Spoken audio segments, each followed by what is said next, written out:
नमस्कार दोस्तों, मैं डॉक्टर चीनू अग्रवाल, मनोवैज्ञानिक, फीलिंग माइंड्स की निदेशिका और हेमा फाउंडेशन की ट्रस्टी, एक और जीवन मूल्य ईमानदारी के ऊपर चर्चा करने के लिए आपके साथ रूबरू हूँ। ईमानदारी क्या है? हमेशा सच बोलना और कभी झूठ नहीं बोलना? क्या ईमानदारी शब्द का मतलब यहीं पर सीमित हो जाता है? हम बचपन से अपने माता पिता से और शिक्षकों से सुनते आए हैं, बेटा हमेशा सच की राह पकड़कर चलना, कभी भी झूठ नहीं बोलना, ईमानदारी से अपना जीवन यापन करना। पर जब हम बड़े होने लगे तो हमें ये महसूस होने लगा कि ईमानदार होना इतना भी सरल नहीं है। यदि हम इस बात पर मनन करें तो हम पाएंगे कि ईमानदारी का मतलब केवल सच बोलने से नहीं है, इसके कई और भी मतलब हैं, जैसे अपने और दूसरों के प्रति सच्चाई की भावना रखना, अपने दिए गए शब्दों और किए गए वादों पर खरा उतरने की कोशिश करना। श्री रामचंद्र की जीवनी में हम हमेशा ये सुनते हैं, प्राण जाए पर वचन न जाए। सही काम करने की कोशिश करना।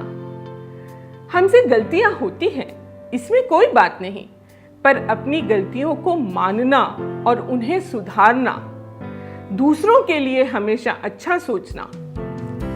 अक्सर बच्चे हमसे ये सवाल करते हैं, ईमानदारी में क्या रखा है? ईमानदार रह के आपने जीवन में क्या पाया? उनको देखो, वो तो बेईमानी से उन्होंने इतना पैसा कमा लिया, वो इतने सफल हो गए, वो उस ओहदे पर पहुंच गए। ऐसे में इस सवाल का जवाब देना कभी कभी हमारे लिए भी मुश्किल हो जाता है। इस विषय पर विश्व की विख्यात हार्वर्ड यूनिवर्सिटी में एक लंबे समय तक शोध चला। वहां के शोधकर्ताओं ने बड़े बड़े असामियों से और व्यापारियों से इंटरव्यू लिया, पूछताछ की। उन्होंने उनसे पूछा कि क्या आपको ईमानदारी में कोई वैल्यू नजर आती है? उन लोगों ने जो बताया वो बहुत ही रोचक है।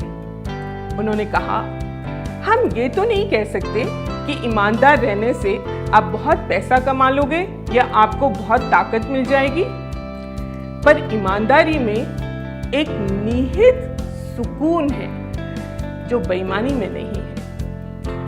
इस विषय पर हमारी जो मूवी बनी है उसका नाम भी सुकून ईमानदारी में है। इस मूवी में जो बच्चा है वो अपने दोस्त की एक गाड़ी घर उठा लाता है, पर उस गाड़ी से उसको खुशी मिलने की जगह बेचैनी मिलती है। वो रात रात भर सो नहीं पाता, उदास हो जाता है। और जब वो अपने मन में ये संकल्प लेता है कि मुझे ये गाड़ी नहीं चाहिए और मैं उसकी गाड़ी वापस करके आऊंगा, वो चुपचाप जाके उस गाड़ी को वापस वहीं रखाता है। उसके बाद जो राहत की सांस वो लेता है, ये ईमानदारी का बेनिफिट है। ईमानदारी हमें एक सफल और सुखी जीवन देती है। इससे हम आत्मविश्वासी और खुश मिजाज महसूस करते हैं। दूसरों के साथ हमारे अच्छे संबंध बनते हैं, क्योंकि हमारे ईमानदार होने की वजह से वो हम पर बहुत विश्वास करते हैं। पर बच्चों को ईमानदारी का पालन करना कैसे सिखाएं? कई बार हम देखते हैं बच्चों को या बड़ों को भी अकारण या बात बात पर झूठ बोलने की आदत पड़ जाती है। ऐसे में हमें दिन के आखिर में ये चिंतन करना है और सोचना है कि हमने पूरे दिन में कितने झूठ बोले हैं और क्या ऐसा करने की हमें जरूरत थी, और थी तो ये सिचुएशन क्रिएट ही क्यों हुई। जब हम इतना चिंतन कर पाएंगे तो अगले दिन के लिए ये संकल्प भी ले पाएंगे कि हमें कोशिश करना है सच की राह पकड़े रहने का।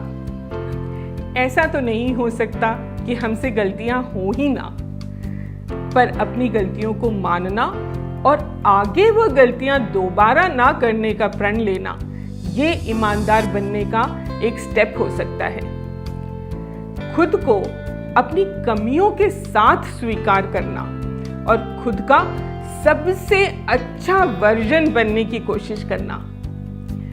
उन स्थितियों से बचना जो हमको झूठ बोलने या बेईमानी करने के लिए उकसाती है। दूसरों की भलाई के बारे में सोचते रहना, और जब हमें कोई फीडबैक दे तो उसको खुले मन से स्वीकारना।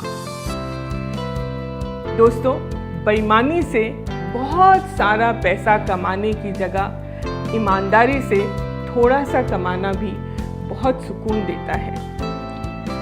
एक बार ईमानदारी का लक्ष्य जब हम रखते हैं अपने जीवन में, तो उससे जो हमारा मन है और हमारा शरीर है, दोनों स्वस्थ खुशहाल रहने लगते हैं। यही ईमानदारी का सबसे बड़ा बेनिफिट है। धन्यवाद।